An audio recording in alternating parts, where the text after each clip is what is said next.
EECBG as a block grant, Municipal Solar Grant. And then also Lisa Koziell-Betz is here to review and approve a revised recreation program scholarship policy. That's a good thing. And then we have some funds to trustable funds, expendable trust funds to expend and minutes to approve. And then we'd also like to add Jill Huberman from the Community Power Committee. We're going to possibly vote to alter the wordage in the power plant, community power plant. We also have a grant Oh, and to there's review. also a grant to review. Very exciting to receive grants and all that. And if you're watching, look through the packet and see how many people are installing solar. Look at all those permits there. Okay, up first. Welcome, Trisha. Hi there. So yes, as you mentioned, requesting to apply for an EECBG grant, and if that acronym sounds familiar, we're actually the recipients of an EECBG grant that we are still waiting for the money on. But in just this grant is a municipal solar grant that's due August 1st. We're seeking to supplement the cost of what would have been solar panels on the fire station to kind of get that underway, because that was a priority in the process. It's a brand new building. It already has the community support behind it. So that's kind of why we chose to go in that direction. We are qualified for a Tier 2 award, so I can ask for $40,000 to $120,000. And that's based off of a core index score that we got, which is based off socioeconomic need, et cetera, et cetera. The capacity that I can ask for is up to 60 kilowatts in DC, and that type of solar panel power. And so with all that, I'm seeking to go for the full amount of $120,000. I came to that conclusion based off of the solar survey we got done for the fire station back in February. So I did some calculations off that. That won't cover the full load, but it will cover majority of the load. And so this should get us, in seeking the full $120,000, it should cover a 60 kilowatt system in addition to labor, which is part of the grant. And then other than that, this will just kind of offset the electrical cost of the new fully electric fire station, and will help us move forward towards our renewable energy goals and relieve some of the tax burden. So yeah. Excellent. A couple questions. Sure. Hey, the sign's on. What is the term of that grant? So upon award, you have to complete within 24 or 48 months. I can get back, I believe it's 24 months, actually. Okay, Yes, because we 2 don't years. expect to start building that. Awards will go out in October. So from October, if awarded, 24th of October. Okay, that's kind of close, isn't it? Yeah, I talked to Seth and he thought it would be okay. Okay. Yeah, Should work. yeah, They start digging this spring, it's only 6 months. Yeah, that's true. yeah, I can't wait for that to happen. You could purchase the solar panels correct. within 2 years. Yes. If they make it installed into the panel, Yes. right? And there's no match required for this as well. Great. What was the price tag on the solar array as determined? Part of that plan? I thought it was 300,000 or something like that. Yeah, $280,000, but that was for 100, in total, like 187 kilowatts. Oh, so we're planning to do it as a incremental? In terms of that, or, Well, yeah. this will pay for 60. No, that will pay for 187, I think the math was. But that was done back in February, so that was looking at it if we wanted to get 117 kilowatt hours worth of power per year to the fire station. This would only be seeking 60 kilowatts, so we're only doing a fraction of what's proposed there. But in So terms that- of getting numbers, I pulled the numbers from that. Yeah, I was just trying to get a sense of what increment we would have to add on later. Oh, yes, yes, yes. Meet our goals. Yes. Okay. And if we don't get the grant, no solar panels yet. Correct. Make a motion that we allow Trisha to apply for that solar grant. Second. Any further discussion? All those in favor? Aye. Always, always good. Great work. Best of luck. Thank you. All right, Jill, you mind waiting? We'll take Lisa first since Sure, it was already sure. on the agenda. All right, up next, Lisa Betz is here, Director of Recreation, and tell us about the scholarship policy. The PRC and I worked long and hard on trying to create a scholarship for the kids. The old accepted scholarship was written in 2008, and it was very derogatory, maybe written. I don't know if you guys got the information I sent. You did, okay. It's in the packet. It was very derogatorily worded, and we needed to update it, make it more inclusive and friendlier, and not just apply it towards youth sports.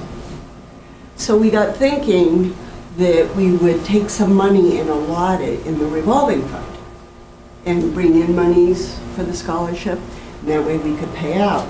And if someone needed a scholarship, say for the pool, which the current doesn't cover, we could always transfer that to the general fund, even though it's the revolving fund. So I did a lot of math and a lot of breaking down and trying to figure out what we could do. If you go to some statistics gathered for the scholarship, that page, we based it on, we wanted to go two-tier, 150 poverty level and 200% poverty level. And give the 150% poverty level a higher ratio of scholarship, and the 200% poverty level like a 50%. And then we'd have to cap it out. So we rewrote this scholarship application to make it way easier, basing it on residency, household eligibility, and fund availability. So residency, that's easy. Household eligibility would be proven through a 1040. And then fund availability would be what we have in the fund. And if we base it off of the 1040, we would run it April 1st through March 31st, as being the fiscal year. And we drew up some parameters as far as payments and how it can be used, and it can't be transferred and all that kind of stuff. That was written out for you. And you saw a copy of the draft. The one thing that, a new word I learned was attestation. Did not know that word until this exercise. But in case someone couldn't prove their 1040 or prove where they reside, there's attestation forms out there. So I created one of those, which is in your packets also. So I guess I'm coming to you on behalf of the PRD and the Rec Committee to see if we can start accepting the new scholarship policy and start keeping track of it.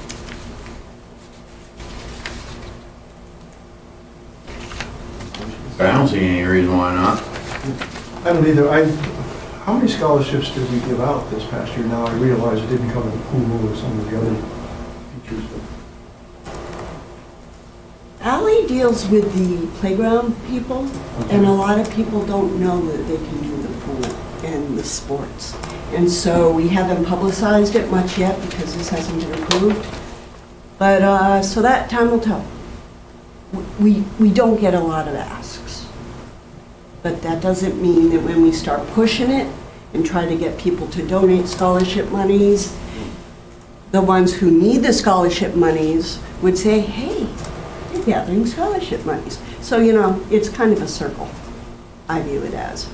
I'll say that in years past before COVID, when we, we're really still ramping up the playground programs and summer programs. Before COVID, we were getting a lot of scholarship applications every year.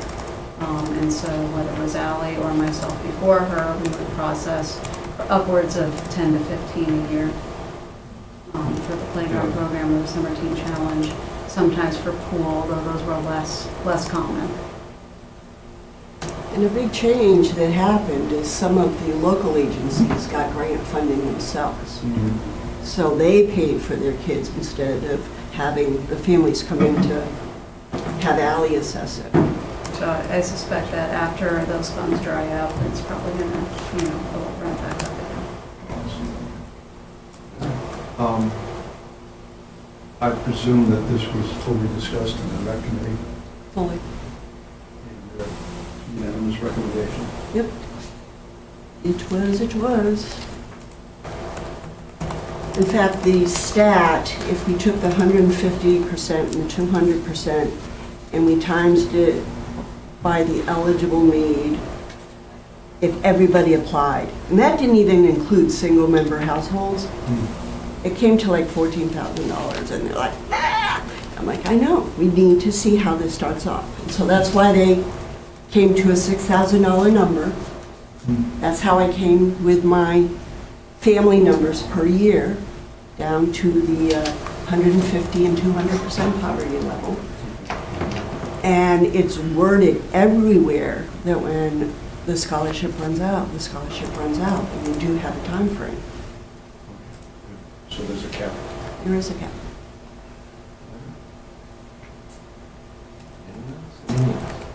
So, do we need a motion?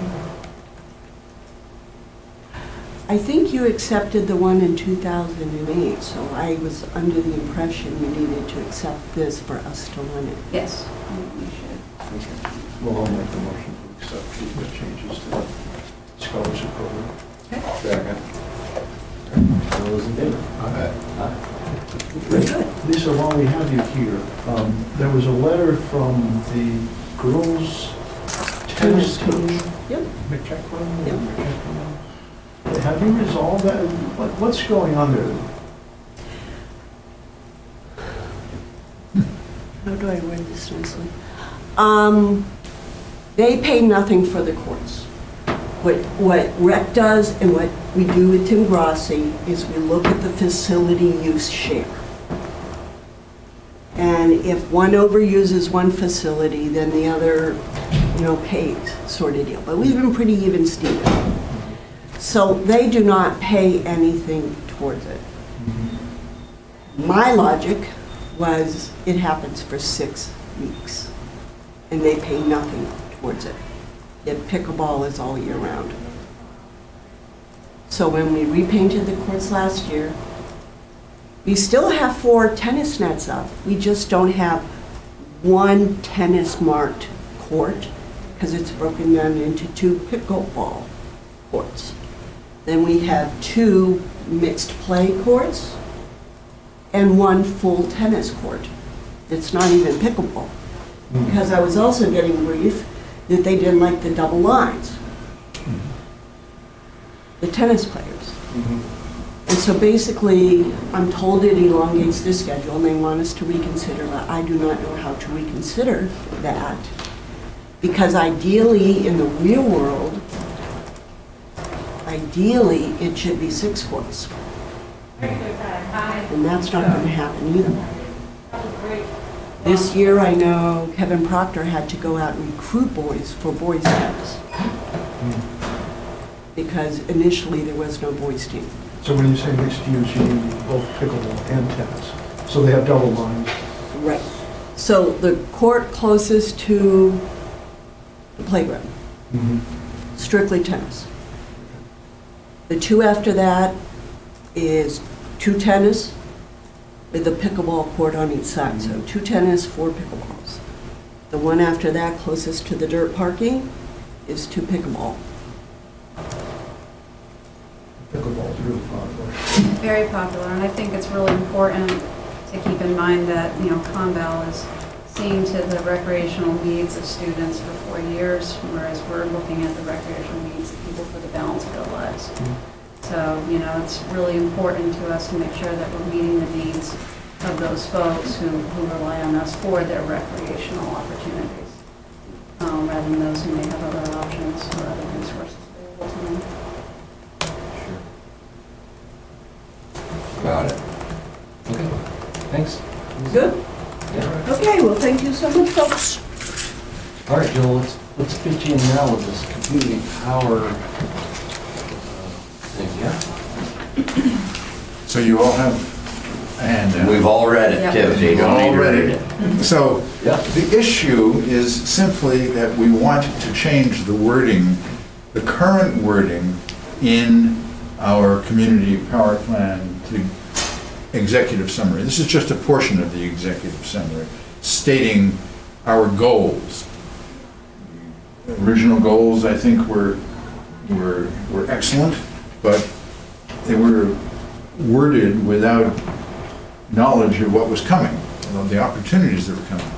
What has propelled our request for a change in wording is the opportunity to have a rate category, which we call Peterborough Local, which will bring in 0.7 cents per kilowatt hour for the people who are in that category.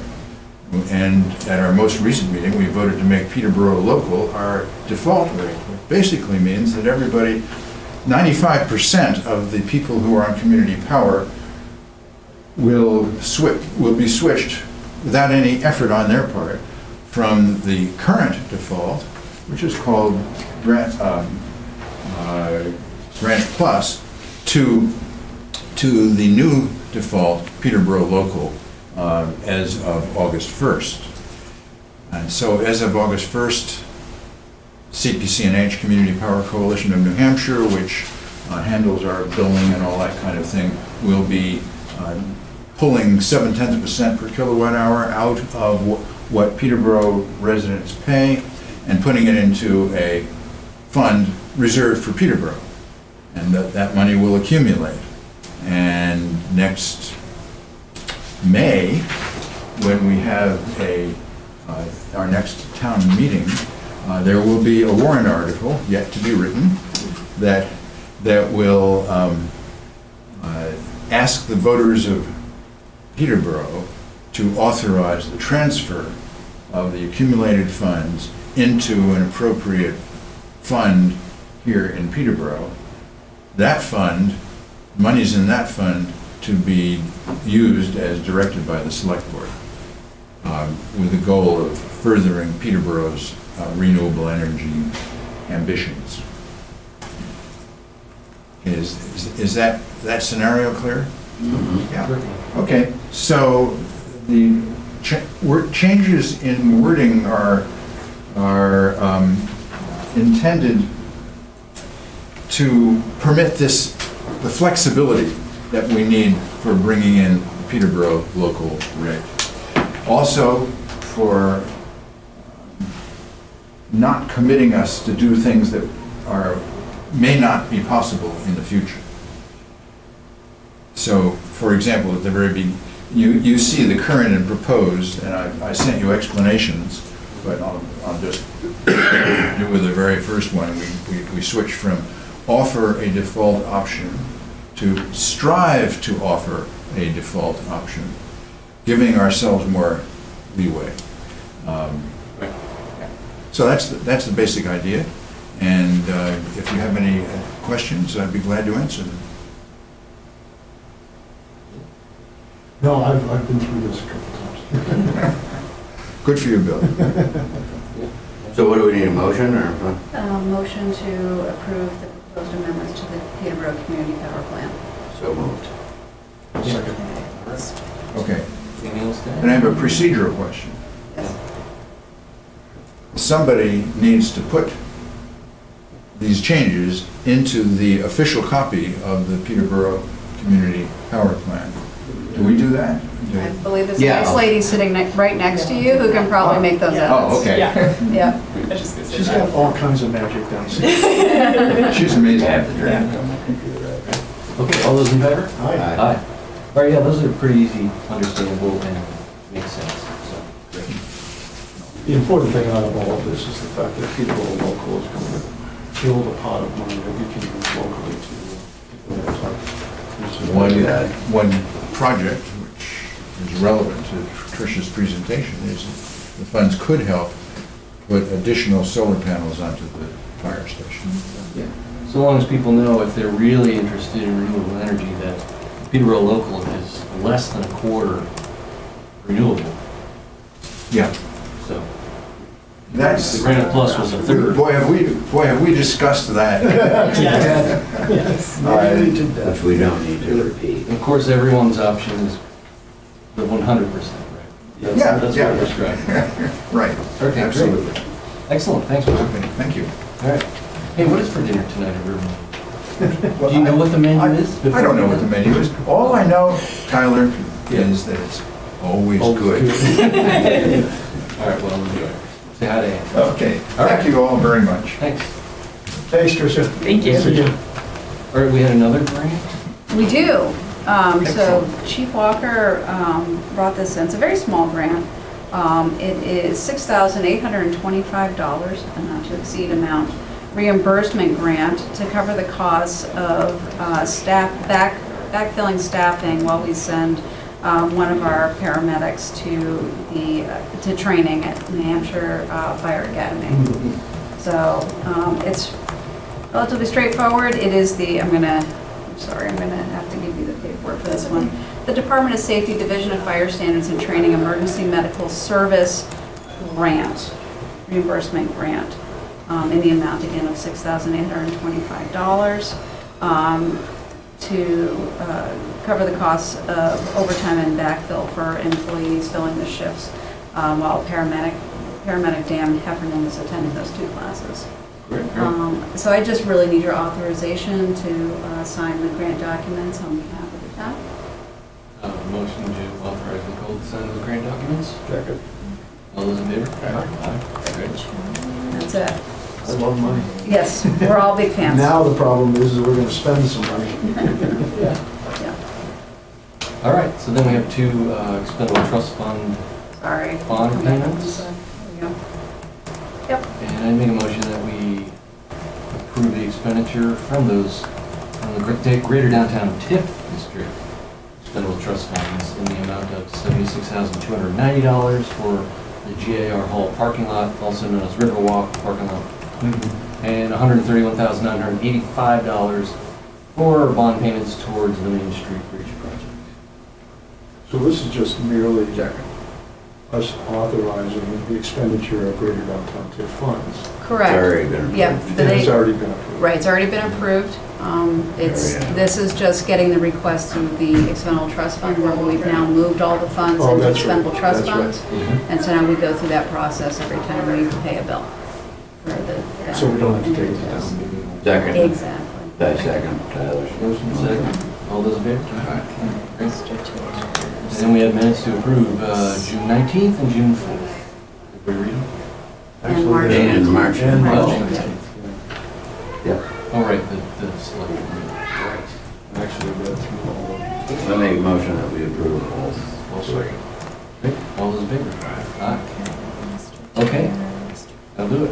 And, well, also a motion to go into non-public I make a session. motion that we go into non-public session Second. due to RSA 91A: 3, Roman numeral Roman 2, numeral 2, A, A, personnel. personnel. Do you want to take this into your office? Yes, please. Or still on the air? You probably don't want to broadcast this. No, I don't.